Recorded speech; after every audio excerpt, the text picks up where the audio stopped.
Salve, salve galera! Tudo bem com vocês? Bom, gente, hoje nós vamos aí para a nossa parte 2 da nossa aula de domínios morfoclimáticos. Vamos comigo então?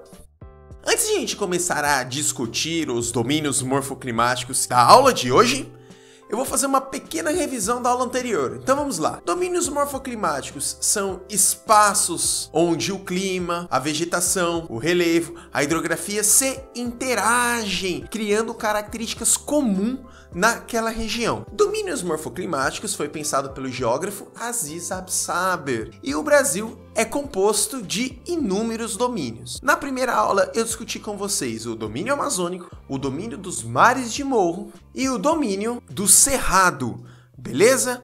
Lembra que eu havia comentado que na primeira aula não daria para discutir todos os domínios, porque, meu Deus, né? É domínio pra dedéu. E, querendo ou não, a aula já tinha ficado bem longa. Aí eu pedi até pra você ir tomar um cafezinho, comer aquele pãozinho na chapa, clássico. Hoje, num determinado momento, quando você sentir que você já tá cansado, não aguenta mais ver, vai lá tomar um cafezinho, um pãozinho na chapa. Mas aí você, além de colocar o pãozinho na chapa, mete uma mussarela também, que fica muito bom. E aí volta a estudar, beleza?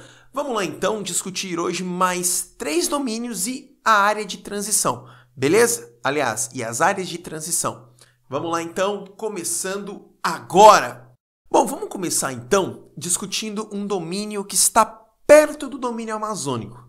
Aliás, um domínio que está a leste do domínio amazônico. E é um domínio que, digamos, é bem oposto ao domínio amazônico. Olha só, você consegue imaginar no Brasil um domínio com árvores pequenas, rasteiras, bastante espinhosas, com uma coloração um pouco esbranquiçada, com espinhos em seus galhos? Consegue imaginar? Não estou falando do cerrado. Vou dar mais uma dica, ou mais um comentário. Você consegue imaginar no Brasil um domínio a leste do domínio amazônico que apresenta grandes períodos de estiagem? Diferente do domínio amazônico que chove aos montes lá. Pois é, no Brasil tem esse domínio também. E a gente vai dar o nome dele, a gente não, Aziz Absaber deu o nome de domínio morfoclimático da Caatinga. Caatinga de origem tupi, onde quer dizer Mata Branca. Caatinga é uma vegetação, como vocês já podem observar aqui do lado, olha só que interessante, vou deixá-la aqui do lado enquanto eu falo. Caatinga é uma vegetação, como vocês podem observar, de médio e pequeno porte, não tão verde, né, um pouco esbranquiçada, muito adaptada a um clima semiárido. Olha só, o Brasil tem um clima semiárido, que são climas que passam por longos e longos períodos de estiagem.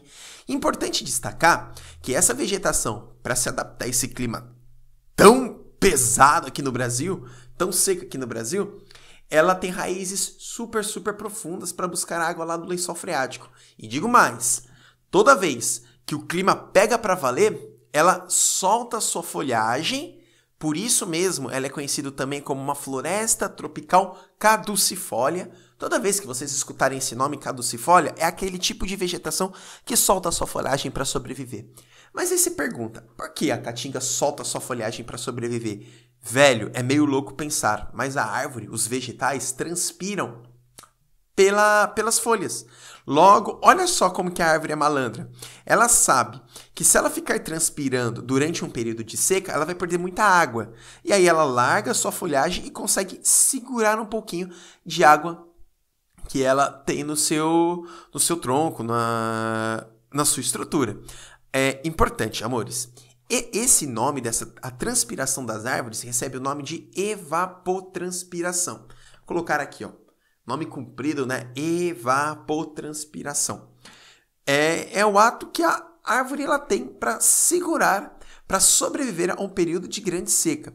Inclusive, a Caatinga ela é um domínio exclusivo do Brasil. Você não vai encontrar outro modelo é curioso, mas você não vai encontrar outro tipo de vegetação espalhado pelo mundo que se assemelha à caatinga, que é uma vegetação adaptada a um clima semiárido, beleza? É uma vegetação xerófila, que é adaptada a um clima semiárido, é caducifólia, perde as suas folhagens não tem árvores de grande porte, também é espaçado, elas têm umas distantes entre elas e está sobretudo, como vocês podem observar, na região nordeste do país. Beleza? Vamos agora sair lá do Nordeste para você ver como o Brasil é uma piração. Vamos sair de um clima quente, vamos sair de um clima seco e vamos lá.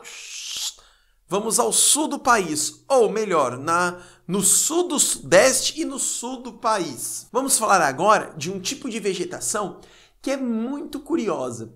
Você já viu um tipo de vegetação assim? Já deve ter visto.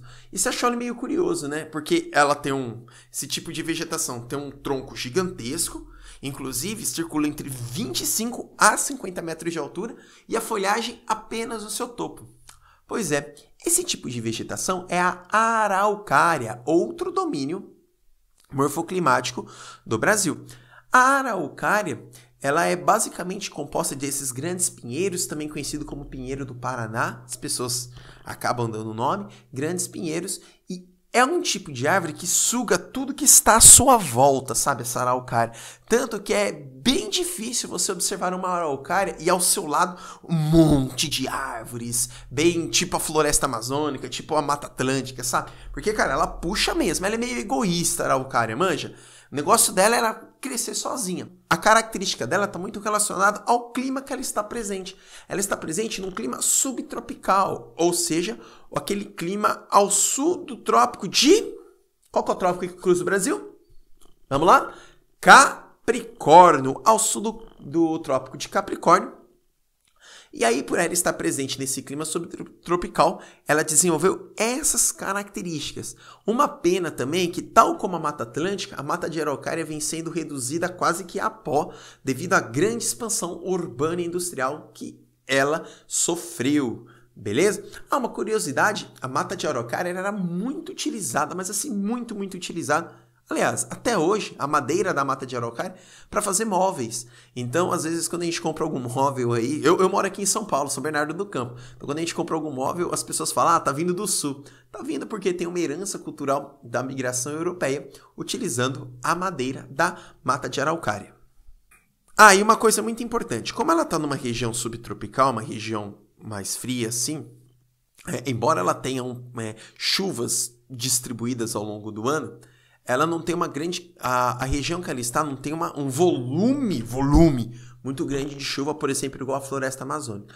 Lembra quando eu falei do domínio amazônico, que a vegetação lá ela era latifoliada, folhas bem largas? No caso da araucária, a vegetação ela é aciculifoliada. Treta, né, o nome, ó. Aciculifoliada. Em outras palavras, é uma vegetação mais fina.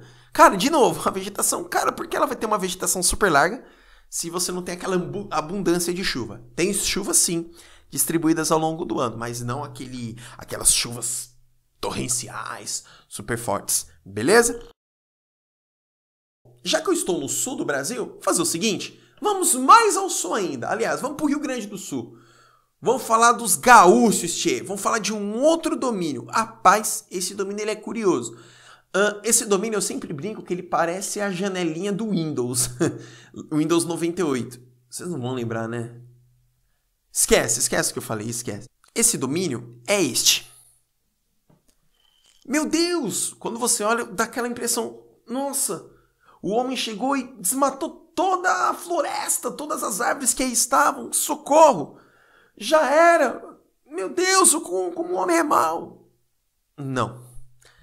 Este é o domínio, e o homem não desmatou. A característica desse domínio é assim mesmo. Nós estamos falando das pradarias. Aqui no Brasil, aliás, pradarias estão muito distribuídas no mundo, principalmente em regiões temperadas. Aqui no Brasil, as pradarias elas recebem o nome de pampas gaúcho. No caso dos domínios, você pode chamar de domínio da pradaria. Como você pode observar, imagina só que eu desse essa imagem para vocês e solicitasse que vocês dessem as características. É muito fácil você dar as características olhando essa imagem. Então, olha só, é um relevo constituído basicamente de planícies, terras baixas, com herbáceas, gramíneas, né, uma vegetação rasteira que não apresenta uma grande biodiversidade quanto à sua vegetação. Só que é meio triste, porque se você observar, ela já é basicamente um pasto natural, né? Já é um pasto. É só você pegar o gado e colocar ali e tá tudo certo. E aí essa é a parte triste. Realmente, o homem utiliza as pradarias como um pasto. E lá vem sofrendo, e muitas dessas regiões das pradarias, vem sofrendo um processo de arenização. Essa região de fato vem virando areia. Porque o gado fica naquela região e ele fica pisoteando o solo. Pisoteando o solo. E aí, conforme ele vai pisoteando o solo, a matéria orgânica vai se desfazendo. O solo vai se compactando e aí perdendo toda a estrutura de desenvolvimento. E você vai criando um processo de arenização e um avanço da desertificação. Para essa aula não ficar tão grande, eu quero que vocês analisem ou pesquisem o que seria desertificação. Então você pode colocar desertificação nos Pampas Gaúchos, desertificação na região sul, que você vai ver o que eu quero falar. Tá bom? Beleza? Curioso, né, gente? Olha como o Brasil, o Brasil é um país maravilhoso quanto às suas paisagens naturais, quanto aos seus domínios. A gente sai de uma floresta amazônica, uma biodiversidade absurda, árvores, e a gente vai para um pampa, ali poucas árvores, aliás, quase nenhuma, arbustos, gramíneas. O Brasil, ele é mágico. Mas, deixa eu terminar.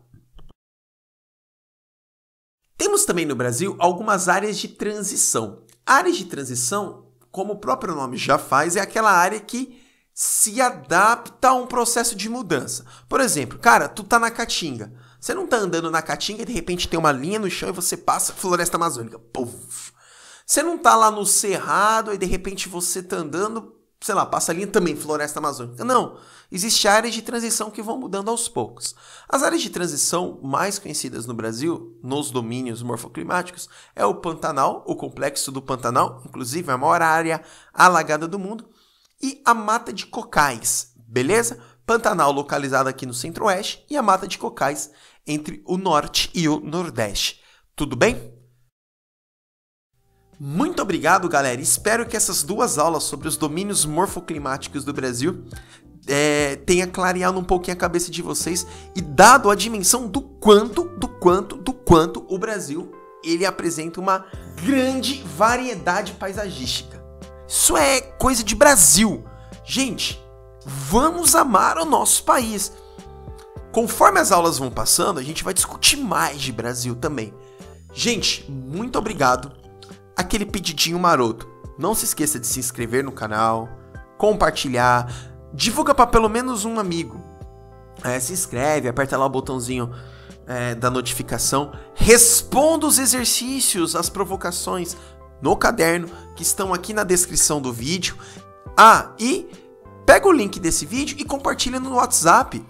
Às vezes fica mais fácil. Então vai lá, compartilha no WhatsApp da mamãe, compartilha no WhatsApp do papai, compartilha no WhatsApp do cachorro, no WhatsApp do gato. Compartilha no WhatsApp, gente. O importante é a gente aprender. Beleza? Muito obrigado e até a próxima. Valeu. Olha só, eu terminei mais uma aula. Deixa eu desligar a bagaceira, lindos. Desligando o microfone.